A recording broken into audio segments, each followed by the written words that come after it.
हम इस वक्त आरजेडी नेता तेजस्वी यादव की जनविश्वास यात्रा के साथ हैं और हम यात्रा के लिए इस्तेमाल की जा रही गाड़ी की छत पर हैं। जी तेजस्वी जी, बीबीसी से बात करने के लिए बहुत शुक्रिया आपका। सबसे पहले मुझे बताइए कि राहुल गांधी यात्रा निकाल रहे हैं, बीजेपी यात्रा की बात कर रही है, प्रशांत किशोर जी की पद यात्रा निकल रही है, आप ये यात्रा क्यों निकाल रहे हैं? जो 17 महीने जो मौका मिला काम करने का, वो जनता के बीच हम बताएंगे।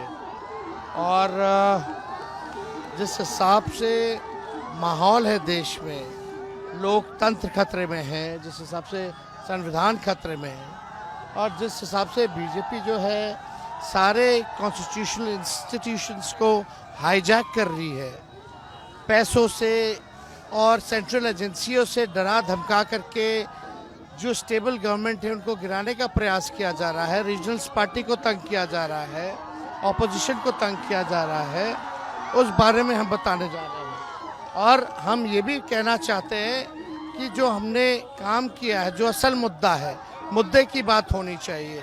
जैसे हम लोगों ने 5 लाख जो है रोजगार दिया 17 महीनों में, और आगे और भी बहालियाँ निकलने वाली है। हेल्थ डिपार्टमेंट हो जिसका हमने खुद 1,30,000 लोगों का किया। तो ये काम जो है, असल दुश्मन जो है वो बेरोजगारी है। तो जो काम हम मुख्यमंत्री जी कहते थे 20 में जब हम 10 लाख देंगे, तो वो कहते थे कहाँ से लाएगा पैसा, अपने बाप के पास से लाएगा, असंभव है। तो वैसे मुख्यमंत्री से अगर हमने नियुक्ति पत्र बंटवाई 5 लाख, तो अगर विल पावर हो, इच्छा शक्ति हो, तो काम किया जा सकता है। और आज के दौर में भारत सरकार जो है बहालियाँ नहीं निकाल पा रही है, सारा चीज़ निजीकरण कर दिया जा रहा है।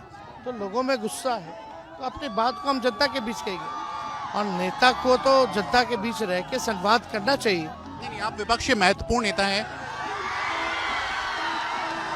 तेजस्वी जी, लेकिन आपके जो आलोचक है वो कह रहे हैं कि भाई आरजेडी इतने लंबे समय तक सत्ता में रही, नीतीश जी इतने लंबे समय पर सत्ता में रहे, भारतीय जनता पार्टी केंद्र में लंबे समय से, लेकिन बिहार अभी भी पिछड़े का पिछड़ा है। तो आप पर लोग भरोसा क्यों करें, आपकी बातों पर क्यों भरोसा करें? देखिए, पिछड़ा है, पॉपुलेशन यहाँ डेंसिटी पॉपुलेशन जो है काफ़ी ज़्यादा है, लेकिन फिर भी हम चाहते हैं कि चाहे बाढ़ हो, सुखाड़ हो, लैंडलॉक्ड स्टेट हो, समस्या है हमारे साथ जियोग्राफिकली, लेकिन फिर भी इस चीज़ों को जो है हम लोग आगे बढ़ा सकते हैं। बिहार को हमेशा से जो है नज़रअंदाज जो है किया गया है केंद्र के द्वारा, लेकिन जब यूपीए की जब सरकार बनी थी उस दौरान जो है काफ़ी फंड्स जो है लाखों के लाख करोड़ 2.5 लाख करोड़ का पैकेज उस समय मिला था पूरे बिहार में। जिस हिसाब से लालू जी रेल मंत्री भी बने, तो 4-4 3-3 कारखाने रेलवे के दिए जा रहे हैं। आज जितने व्हील बन रहे हैं, जो ट्रेनें दौड़ रही हैं, ये लालू जी के देन है। जो छपड़ा में बन रहा है, जो आपका मढ़ौरा में, आपका परसा में है रेलवे कारखाना, जी का भी है। तो सारी चीज़ें हम लोगों ने किया, लेकिन उस हिसाब से बिहार को कहीं ना कहीं से लगातार नज़रअंदाज सेंट्रली किया गया है। अब आप बताइए, अगर पहले कोई भी सेंट्रल स्कीम होता था, एक उदाहरण के तौर पे राजीव गांधी विद्युतीकरण योजना यूपीए के समय चलता था, उसमें स्टेट का शेयर 10% 15% होता था, 90% जो है सेंट्रल गवर्नमेंट देती थी। अब नाम बदल दिया गया, दीनदयाल उपाध्याय विद्युतीकरण योजना कर दिया गया, अब 50-50% देना पड़ रहा है, यानी बोझ तो और आ गया। हम अपने ही कम रिसोर्स में ही जो कर पा रहे हैं वही कर पा रहे हैं, केंद्र से कोई खास मदद नहीं मिल रहा हम लोगों को। जो भी निवेश है, इन्वेस्टमेंट है, जिस हिसाब से आना चाहिए वो नहीं आ पा रहा। और कहीं ना कहीं जैसे हम जापान भी गए, और अभी हम जब सरकार में थे तो हमारे ही इंडस्ट्री मिनिस्टर थे, वो अमेरिका वगैरह भी गए। आईटी कंपनीज जो है अमेरिका की, वहाँ यहाँ पटना में भी ब्रांच खोला। हम लोग सब डेटा सेंटर्स खोल रहे थे। हम लोग चाहते थे कि इंडस्ट्री आए, इन्वेस्टमेंट आए, लेकिन नहीं आई। इन्वेस्टर मीट हुई जहां 50,000 करोड़ का इन्वेस्टर्स ने एमओयू किया गवर्नमेंट के, लेकिन वो दिख नहीं रहा है ना। वो अभी हुआ। आप 17 महीने में क्या चाहिएगा? आपको माहौल बनाना पड़ता है, आपको लोगों के पास जाना पड़ता है। और फाइनली 1 महीने पहले जब सरकार गिरी, उससे पहले 50,000 करोड़ का एमओयू हुआ। तो अब तो फिर वही मुख्यमंत्री जी, अब कैसे चलेगा, सरकार बदल गई।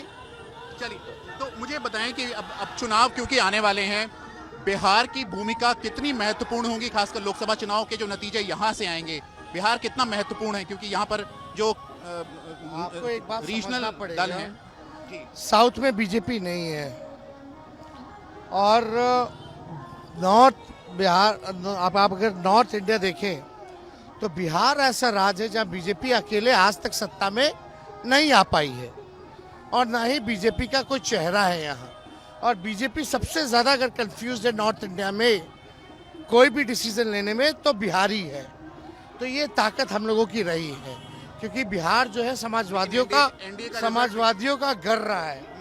आज उनको मजबूरन होकर के भी कर्पूरी जी को भारत रत्न देना पड़ रहा है।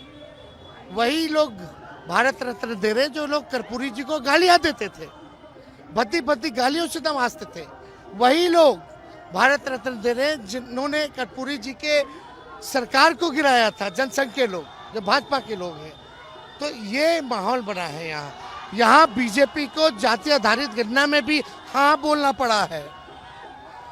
केंद्र सरकार भले ही मना करती रही हो, लेकिन यहाँ की बीजेपी ने हाँ बोला है।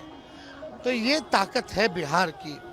तो बीजेपी के लिए हमेशा से मुश्किल रहा है, लेकिन इस बार लोकसभा के चुनाव में हम लोग जो है चौंकाने वाला रिजल्ट हम लोग जरूर देंगे जी। और ऑपोजिशन विपक्ष कहाँ खड़ा है, क्योंकि अगर आप ओपिनियन पोल्स देखें, सर्वे देखें, तो उन्होंने एक तरह से भविष्यवाणी जो की है वो बीजेपी के फेवर में का वो दावा कर रहे हैं। ऐसे में ऑपोजिशन विपक्ष कहाँ खड़ा है, इंडिया अलायंस कहाँ खड़ा है?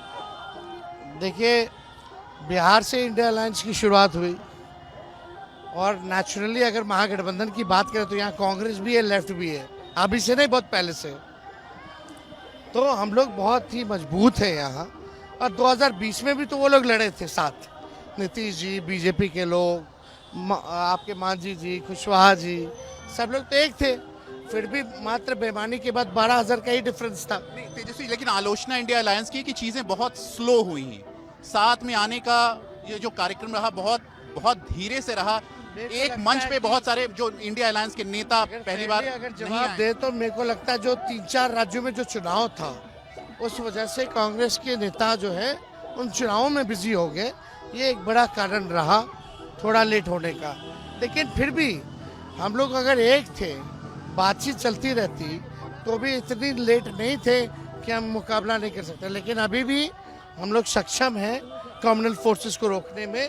अगर ईमानदारी से कांग्रेस पार्टी रीजनल्स पार्टी को अगर ड्राइविंग सीट पे अगर बैठाती है और कांग्रेस जहां डायरेक्ट फाइट बीजेपी से है जो 200 से भी ज़्यादा सीटें हैं, तो मेरे ख्याल से मुकाबला काफ़ी अच्छा हो। लेकिन आपको लगता है कि साथ कोई जॉइंट विजन इस तरह का कोई आना चाहिए ताकि लोगों को पता तो चले कि इंडिया अलायंस नहीं तो इंडिया अलायंस किस लिए खड़ा है? शुड बी एजेंडा इश्यूज कब आएगा? वो हम लोग साथ लेकर के चले।